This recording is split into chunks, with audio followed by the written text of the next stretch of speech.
We know the pastime where Advaita Acharya offered the Shraddha Patra, the main person to be worshipable when the Shraddha is offered, to Haridas Thakur. Now we know this pastime, but if we go to the history, that what era Advaita Acharya did this? It was an era when some Yavana throws water on you.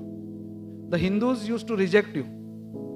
They said that, okay, he has thrown water on you, now you have become a Yavana, now you don't come to our temple.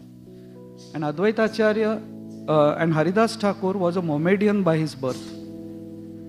In that era where people used to convert just by throwing water, to such a Mohammedan person by birth, actually, Advaita Acharya calls him in front of all the Brahmins and then offers him Shraddha Patra.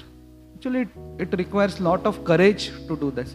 That's how the whole Panchatattva has started a revolution.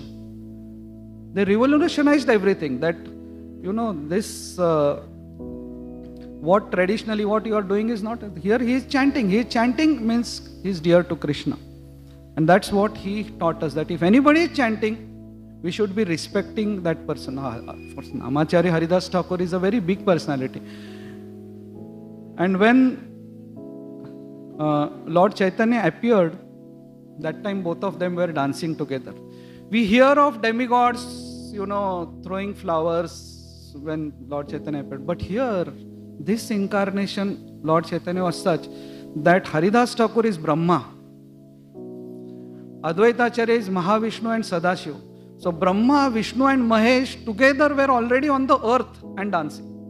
This has not happened in any other incarnation. To welcome Lord Chaitanya, Brahma, Vishnu and Mahesh, they are not throwing flowers from the top. Normally we see Brahma also there amongst them. He's there, right there in the same place, just few meters away, and there he is dancing.